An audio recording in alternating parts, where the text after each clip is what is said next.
¿Qué ocurre cuando una sociedad empuja una guerra cultural hasta su conclusión lógica?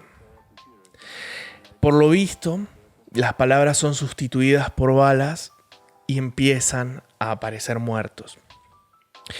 Esta es una de las lecciones, creo yo, que podemos extraer de lo sucedido el miércoles 10 de septiembre, cuando Charlie Kirk fue asesinado en medio de uno de los eventos de debate que él organizaba en la Universidad de Utah. Un evento que sin lugar a dudas ha sido un terremoto político. A nivel global hemos visto infinidad de reacciones de figuras relevantes, mediáticas, tanto de Estados Unidos como del resto del mundo. Por lo menos acá en Europa lo ha sido, y creo que en Latinoamérica también. Y es que es un evento que, por lo menos como yo lo he visto, ha sido un parteaguas como pocas veces me he cruzado. Primero lo humano, ¿no? La tragedia humana.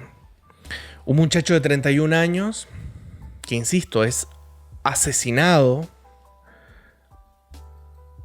por el simple hecho de tener opiniones políticas y expresarlas. Y que tras de sí deja a una mujer viuda, 2 niños de 2 y 3 años atrás, que van a tener que crecer sin su padre. Y 2 padres que en este mes se han enfrentado a, creo yo, el mayor horror que puede enfrentarse cualquier padre en este mundo, que es el hecho de tener que enterrar a su hijo, ¿no? Me refiero a los padres de Charlie Kirk. Pero además, insisto, está el hecho del asesinato político, porque el único pecado, si es que se lo puede considerar de esa manera, que cometió Charlie Kirk, insisto, fue tener una opinión y expresarla en público, ¿no? Y por ese motivo, Tyler Robinson, presuntamente, tomó un rifle y acabó con su vida.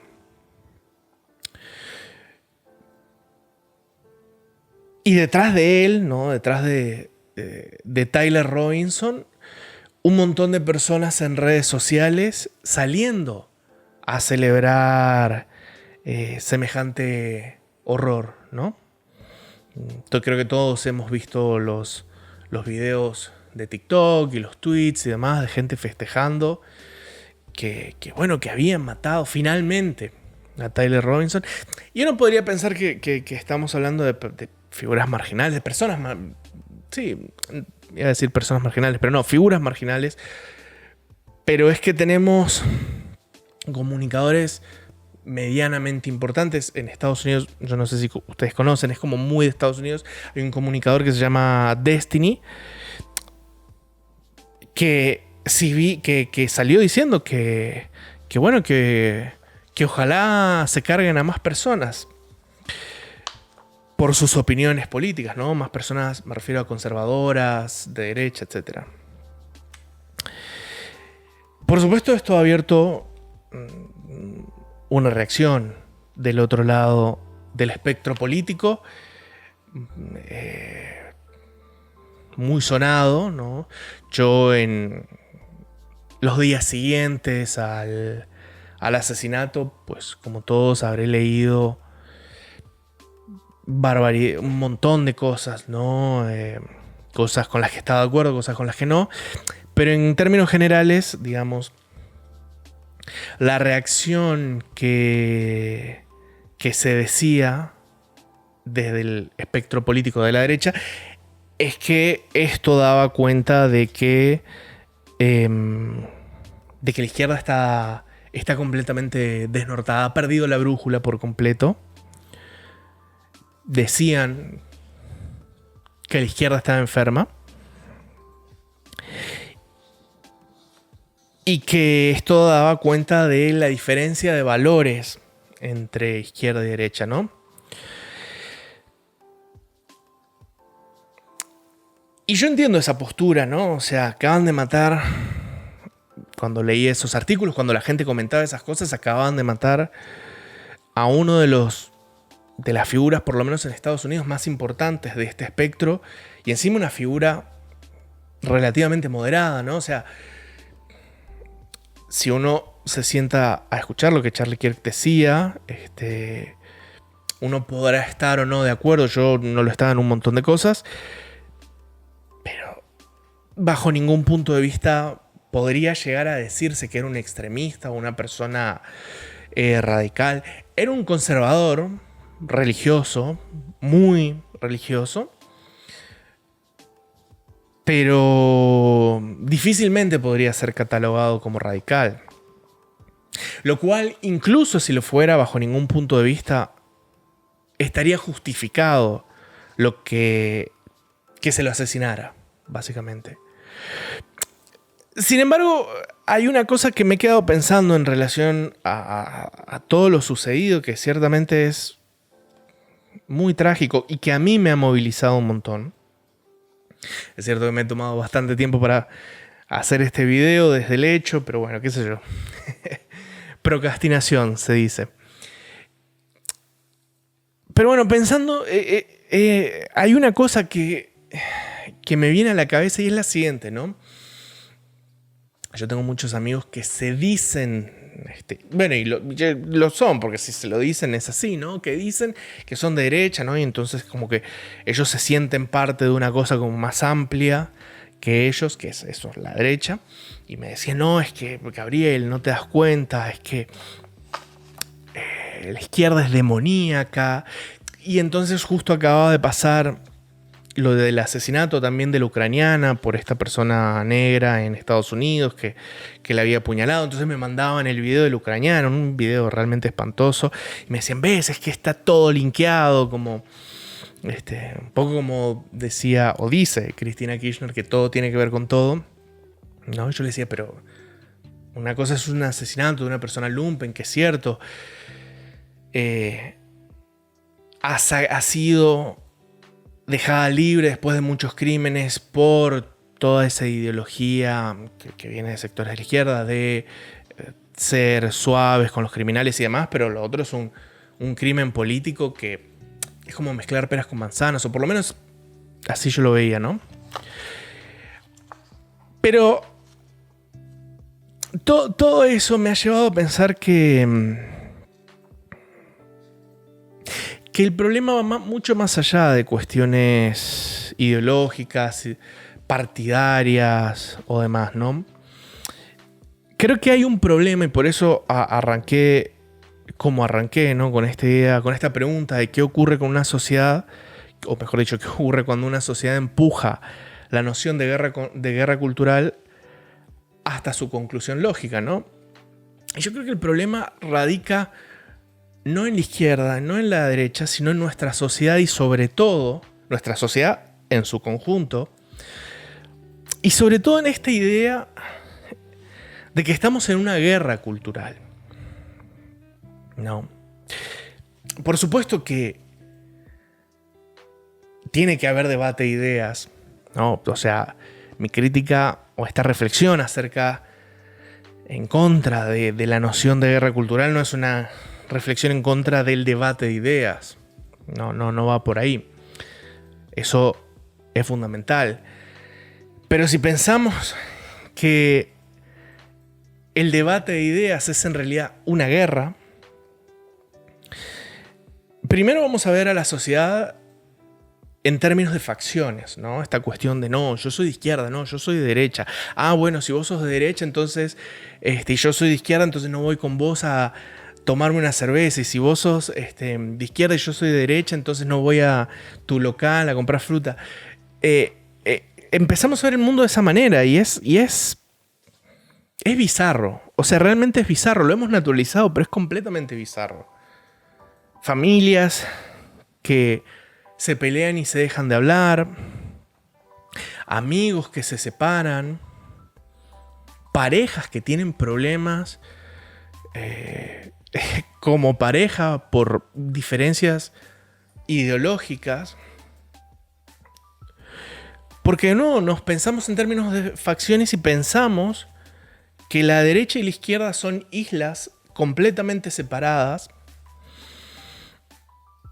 que habitan universos separados y que en todo caso se encuentran en un campo de batalla. No sé, me imagino que todos habrán visto la película Corazón Valiente con Mel Gibson, ¿no? O sea, esa idea de vienen los azules y los rojos y se encuentran solo en el campo de batalla. Y después cada uno se va a su casa con los suyos sin mezclarse con los otros, ¿no? Y eso no es así. Nos guste o no nos guste, tanto izquierda como derecha, formamos parte de la misma sociedad. Tanto en Estados Unidos como acá en España, donde vivo, en Argentina y en todo Occidente. Esas personas que mi amigo, cuando me mandaba WhatsApp totalmente movilizado por lo que había pasado, y de nuevo yo entiendo, porque pasa una cosa horrible como la del 10 de septiembre, del asesinato de Charlie Kirk, y uno se moviliza y uno está de nuevo en un estado de, no sé, de reacción emocional, ¿no? Y uno dice cosas que a veces no piensa mucho, ¿no? Pero esto que me decía de no, es que la izquierda son demoníacos, casi como si fueran eso, o sea, satánicos, ¿no? Y por extensiones no son humanos, lisa y llanamente. Y no es así, porque al final del día, esa persona de izquierda con la que uno discrepa, no es otro que tu compañero de estudio, tu compañero de trabajo, o si sos de izquierda, lo mismo aplica para las personas de derecha. Esa persona de derecha no es otra que el que te atiende en un restaurante, el que te atiende en el supermercado, el monitor de gimnasio, tu compañero de gimnasio. Entonces, si nosotros pensamos de verdad que estamos en islas y que no se puede dialogar con la derecha, no se puede dialogar con la izquierda,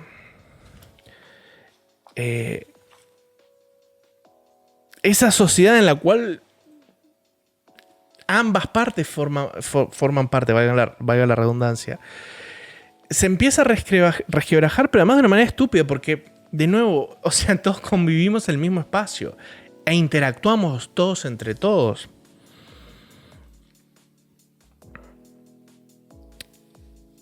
Eso no niega, por supuesto, eso no niega la existencia de gente profundamente radical. O sea, eso es un hecho que está ahí. Una cosa es la persona de izquierda o derecha con la que uno puede debatir, y otra cosa es Tyler Robinson, quien presuntamente asesinó a Charlie Kirk, o las personas que asesinaron a los legisladores demócratas este mismo año en el estado de Minnesota, en Estados Unidos, o las personas que prendieron fuego la casa del gobernador de Michigan, también demócrata, Josh Shapiro. No, también para desmitificar esta idea de que la violencia política viene solo de un lado del espectro ideológico. Y esto lo digo no con intenciones de blanquear a la izquierda. Muchos podrán pensar, no, es que trato de hacer una cosa de hacer una lectura que vaya más allá, ¿no? O sea, salir de esta dicotomía de izquierda, derecha, blanco, negro, rojos, azules, guerra cultural, porque me parece que ahí es donde está el problema, ¿no? Insisto, a mí lo del asesinato de Charlie Kirk, ciertamente, o sea, fue un baldazo de agua fría, me dejó profundamente movilizado durante casi una semana, que no podía creer lo que acababa de pasar, ¿no? Que nuestra sociedad estuviera tan envenenada de odio al punto de que de nuevo se asesinara a un chico de 31 años cuyo único pecado había sido tener opiniones políticas y expresarlas. Y yo creo que, insisto, tiene que ver con esta cuestión de guerra cultural. Guerra cultural en la que encima estamos atrapados desde por lo menos una década más, ¿no? Desde que en los campus universitarios de Estados Unidos empezara con eso de que no te podías disfrazar de, no sé, mexicano, chino, japonés, porque era apropiación cultural, todo el tema del feminismo, de las cuestiones raciales, que de inmediato saltó a todo el mundo y ha generado un entorno de ruptura y de desconfianza y de confrontación enorme, enorme. Yo creo que tenemos que salir de esta lógica de guerra cultural, porque evidentemente a lo único que nos lleva es a ver a aquella persona que tiene una opinión diferente de uno y que en principio uno la vería como alguien con una opinión equivocada, a verlo como alguien que, lejos de, valga la redundancia, de tener una opinión equivocada, es alguien que pone en riesgo la forma de vida de uno y la propia existencia de uno. Y por extensión, con una persona así, la única solución es lo que hizo Tyler Robinson. Y yo no quiero que Tyler Robinson tenga razón. Yo no quiero que Tyler Robinson, que la solución que trae sobre la mesa Tyler Robinson sea la correcta. Yo no quiero eso. Yo quiero que haya debate. Me parece que nuestra sociedad tiene un montón de ideas, premisas, nociones muy equivocadas que tienen que ser sustituidas por otras, pero no ese cambio.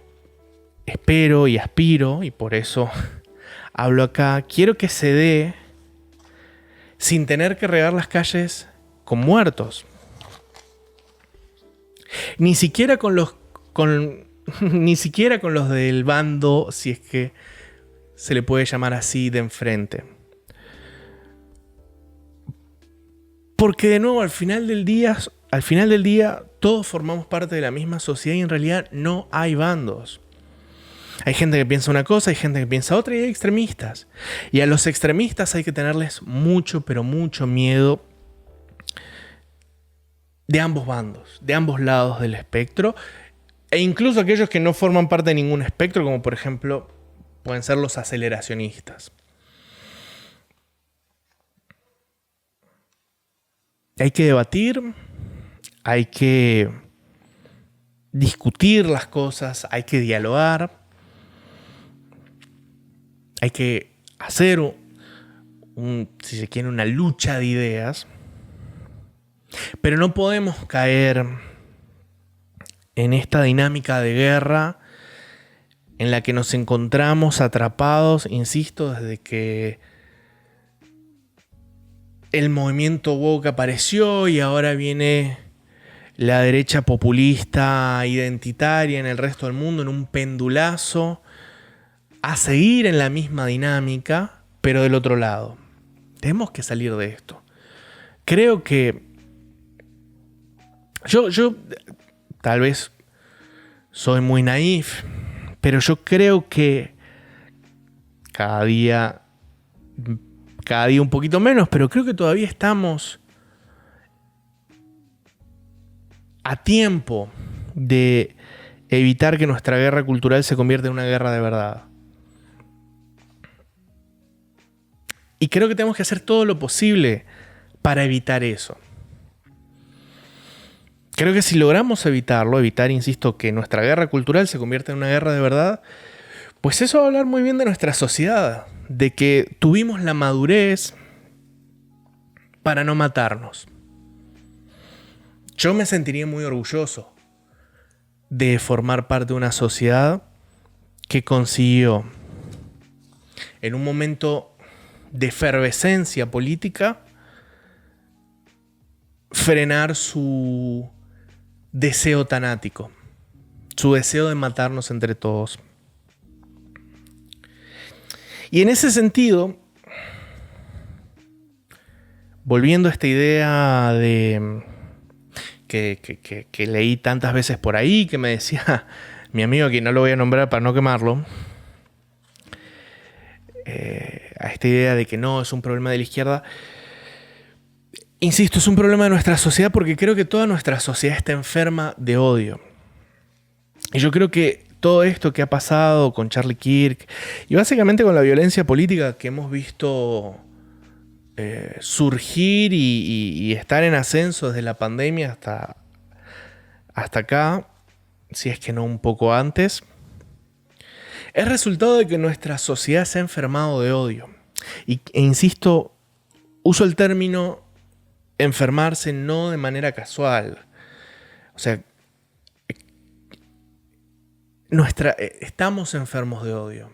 O sea, nuestras almas, si es que me permiten el término, se han infectado con esa noción de que aquel que no piensa distinto hay que acabar con él. O sea, estamos llenos de ira, de enojo.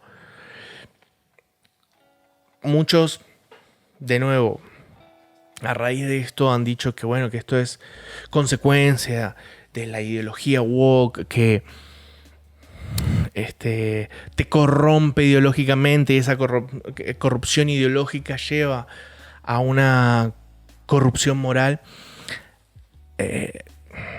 Yo tiendo a disentir de eso. Tiendo a disentir. Y me apoyo, y tal vez es muy, insisto, muy naif, y puedo estar completamente equivocado, y tal vez todo esto que estoy diciendo ahora es una estupidez, pero no sé si vieron, y si no, los invito a que lo hagan, pues es un peliculón. La película de American History X. Esa es una película con Edward Norton. Que Edward Norton es un neonazi. Pero no es que Edward Norton un día se levantó en una vida plena y satisfecha y dijo, ¿saben qué? ¿Saben qué me di cuenta? Que hay una ideología que es la que va. No. En la película de Edward Norton, un ladrón le mata a su padre, un ladrón negro, y ese hecho de violencia desencadena su transformación a neonazi, ¿no? Y en ese sentido, de vuelta, creo que muchas personas en nuestra sociedad han caído en ideologías muy radicales, pero como consecuencia de que la vida de muchas personas se encuentra completamente destruida. Yo el otro día hablaba con mi padre, con quien me gusta tener estas conversaciones, y lo considero una persona muy inteligente, aunque obviamente disentimos en varios aspectos. Él me decía que, en su opinión, esto pasa porque las nuevas generaciones, y no tan nuevas, bueno, fueron criados de un modo como demasiado blando, y entonces son blandas, y el mundo es jodido. Y al no saber cómo lidiar con esa dificultad intrínseca que tiene el mundo, pues caen en estas ideologías no radicales que, por ejemplo, llevaron a Tyler Robinson, insisto, presuntamente, a matar a Charlie Kirk. Tomar un poquito de agua, porque tengo seca la garganta.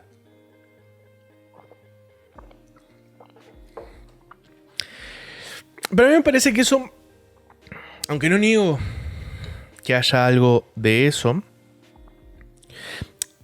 me parece que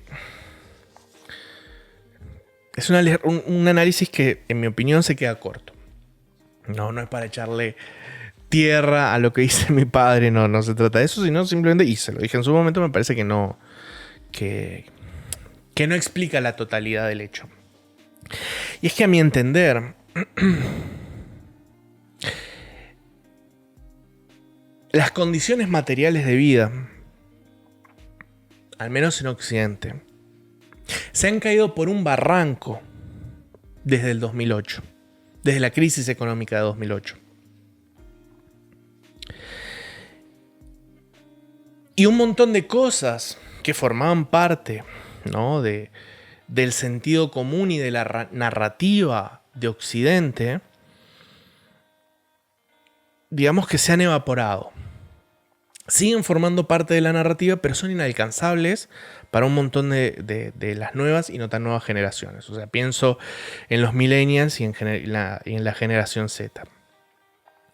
O sea, hoy, por ejemplo, cosas que antes eran lo normal han desaparecido, como por ejemplo la estabilidad laboral, la posibilidad de tener, salvando excepciones, ¿no? Pero tener buenos salarios, o que tus estudios te permitan acceder de manera fácil y rápida a trabajos con buenos salarios. Eso ha desaparecido. Esa falta de estabilidad laboral y de acceso a trabajos medianamente buenos impiden que las personas puedan alquilar por su cuenta, o sea, tener su sitio. Ya ni hablemos de comprar una vivienda, porque eso ya ha desaparecido por completo. Como las personas no tienen estabilidad laboral, no tienen su sitio, les es muy difícil encontrar pareja, ¿no? Porque en ese sentido viven en una dinámica, aunque no viven con sus padres, viven con compañeros de piso, en una dinámica pseudo-adolescente hasta muy entrados los años.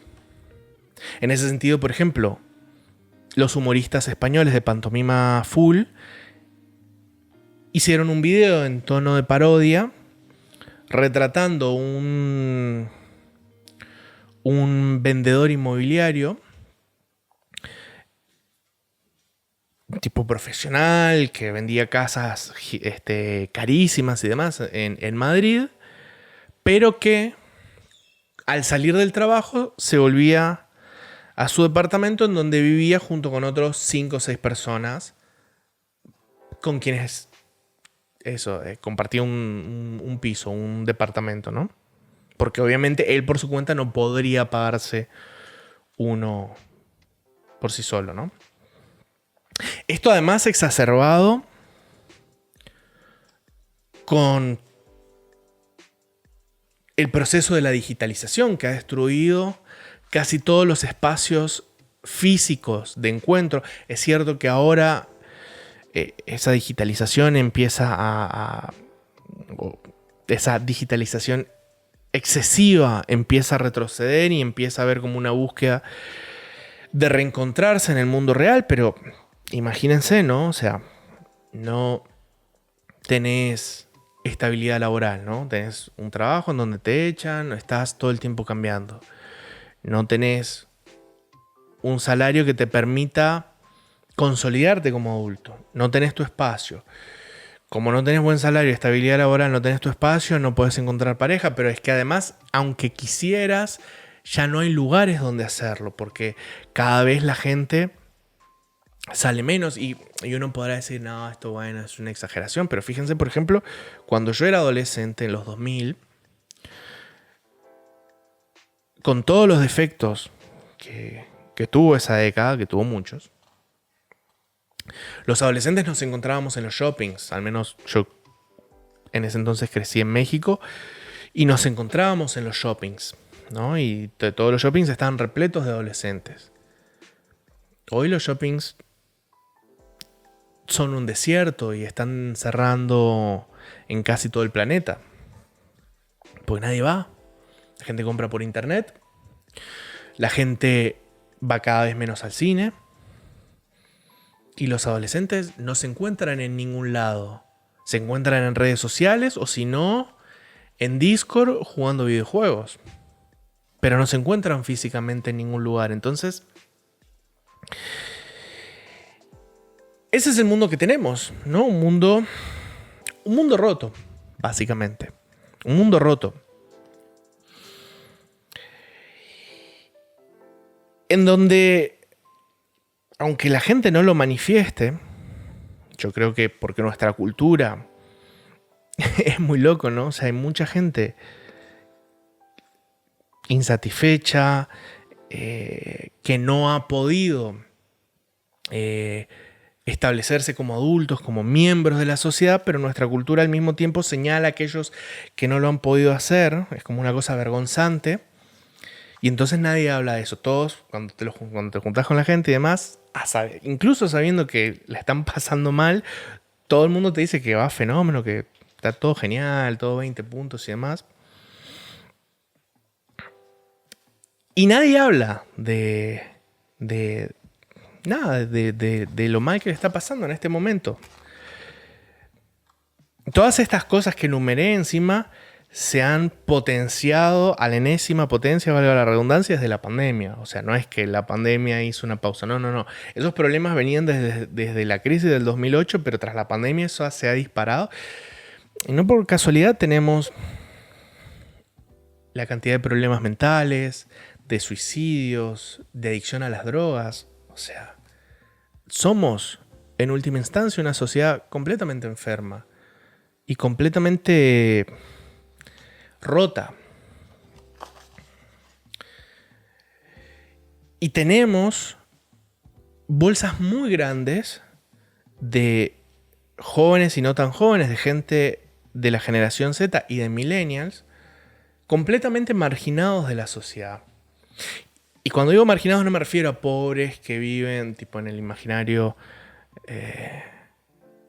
en un asentamiento, en una favela brasileña con casas de chapa y demás. No. Son jóvenes que han estudiado, que se han formado y demás, pero que como en el video de Pantomima Full, tienen que compartir un piso, un departamento con otros 6 desconocidos para poder tener su lugar, porque si no, no lo podrían tener, ¿no? Esos son personas marginadas del ideario de individuo establecido de nuestra sociedad. ¿Ustedes qué piensan? ¿Ustedes cómo creen que se sienten todas esas personas? ¿Acaso piensan que se sienten satisfechos, contentos, agradecidos con el mundo en el que les ha tocado vivir? Obviamente no. Y esa situación material, sin descartar, insisto, el análisis que hizo mi padre, que seguramente algo debe influir en todo esto, pero esa situación material en la que muchísimas personas de la generación Z y de millennials se encuentran a día de hoy,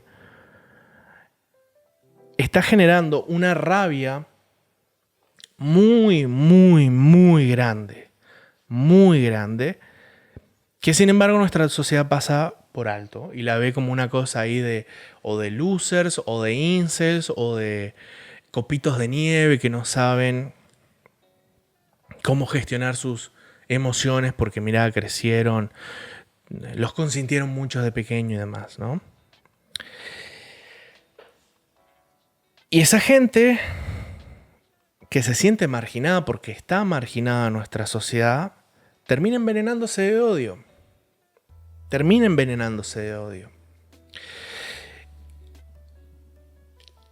La persona, que ahora no recuerdo su nombre, pero la persona que asesinó a los 2 legisladores demócratas en Minnesota, era un tipo muy religioso, creo que era un evangelista, no recuerdo exactamente ahora, pero sí sé que era un tipo muy religioso, que se encontraba desempleado y que no podía encontrar trabajo. Y que a raíz de eso, cuentan sus amigos, el tipo se fue radicalizando. Y terminó matando a 2 legisladores. En el 2020,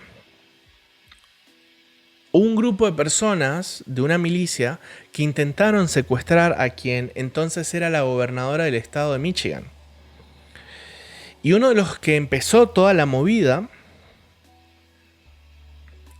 era un tipo que se había divorciado, lo había perdido todo y estaba durmiendo en el sótano de la tienda de un conocido. Ni siquiera era su amigo, era un conocido. Hablamos de un tipo de 50 años. Más o menos. Si tenía 40, estaba casi en los 50.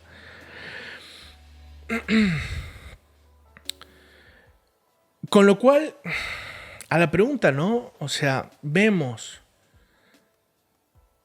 estos episodios de violencia política que al fin y al cabo son explosiones de odio, de ira, de resentimiento. Y entonces nos preguntamos por qué nuestra sociedad está tan enferma de odio al punto de encontrarnos en una guerra cultural desde hace más de una década. Bueno, a mí me parece que una de las claves, de las principales respuestas a esa pregunta está en la cuestión material. Y es que, insisto, desde la crisis del 2008 y en particular desde la pandemia, las condiciones materiales de las nuevas generaciones han empeorado de manera dramática.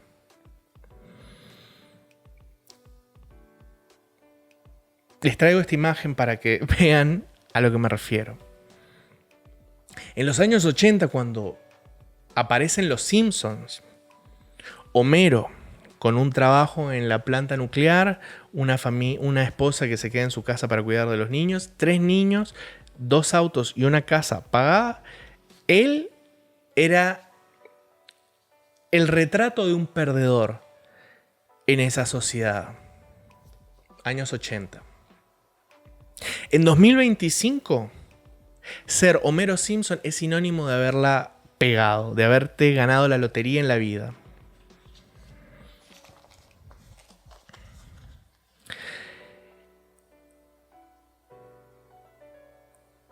Pedro Herrero, yo no sé si ustedes lo conocen, es un comunicador y un pensador de acá de España muy interesante, yo lo sigo, y si ustedes no lo hacen se los recomiendo, pues es un tipo muy inteligente. Él dice que hay mucha gente en la izquierda que lo que está buscando es hacer una revolución socialista, y que están jugando con fuego porque muchas veces cuando se inician esos procesos, las cosas para los revolucionarios no terminan saliendo como ellos creen. Y entonces cita el caso de España, de la República Socialista de Bavaria en los años 30, en la Alemania de Weimar, etcétera, etcétera, etcétera, que fueron intentos de revolución que fracasaron y fueron pasados a cuchillo de manera brutal. Sin embargo, me parece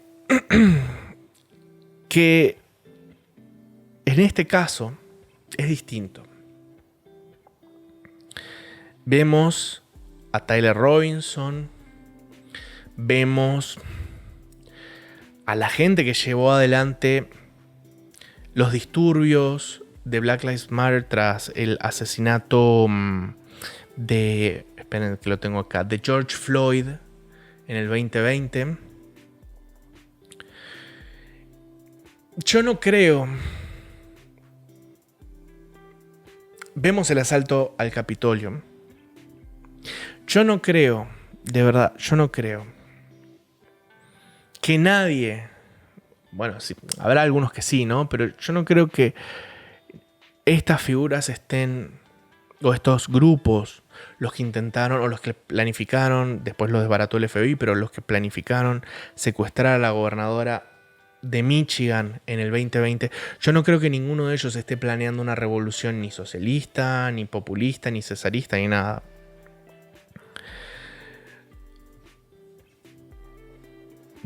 Creo que simplemente quieren ver el mundo arder. Hay un dicho popular africano, todos lados, si uno lo busca dice, bueno, dicen que es africano, pero anda a chequearlo, anda a saber, ¿no? Pero igual creo que es muy bueno, que dice lo siguiente: cuando los jóvenes de la tribu no se les da lugar en ella, en la tribu, más tarde o más temprano van a terminar quemando la aldea para sentir el calor de las llamas. Yo creo que estamos frente a eso.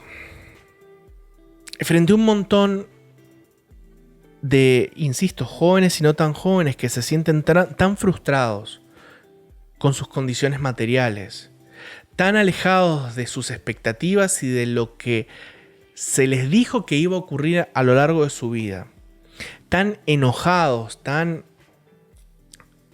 resentidos con la sociedad que indiscutiblemente los ha marginado,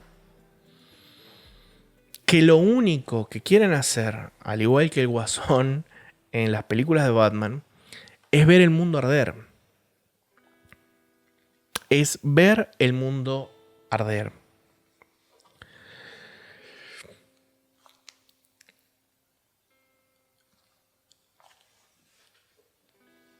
Con lo cual, encontrándonos en un mundo que se enfrenta a tantos problemas, tantos, pero tantos problemas,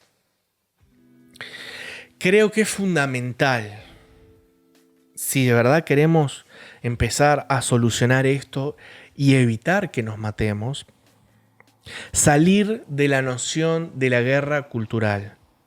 Porque si seguimos por ese camino, vamos a pasar de guerra cultural a una guerra real y eso va a ser el acabose de todos. Y en ese sentido, y ya para ir cerrando, yo creo que hay que traer de nuevo a Charlie Kirk o a su espíritu, su manera de llevar a cabo las cosas que él hacía, el espíritu con el que él hacía sus encuentros, sus debates, etc.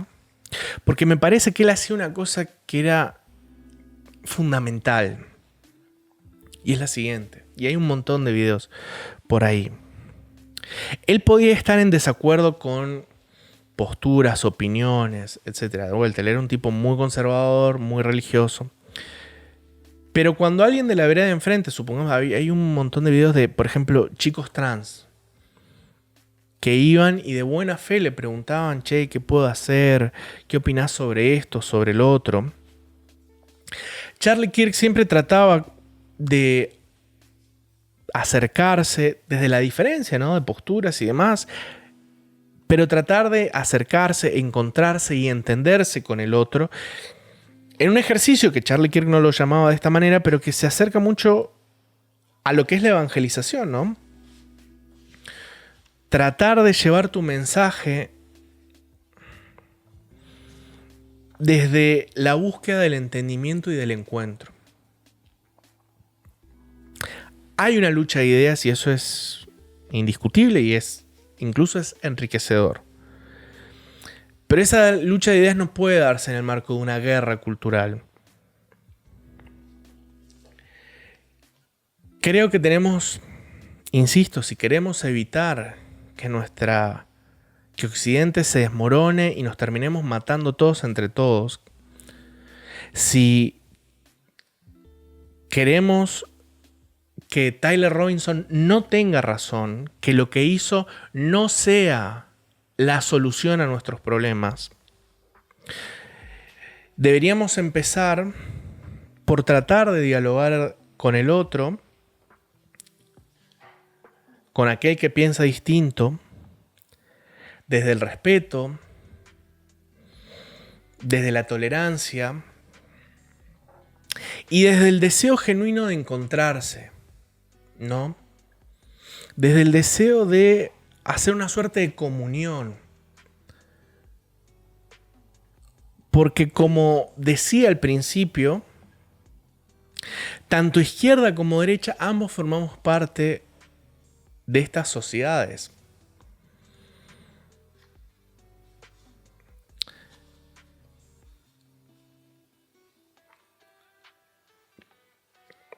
La muerte de Charlie Kirk, sin lugar a dudas, ha sido una tragedia y a mí me ha golpeado muy fuerte, a pesar de que vivo en España, no sigo la actualidad, por lo menos con mucho fervor, la actualidad de Estados Unidos.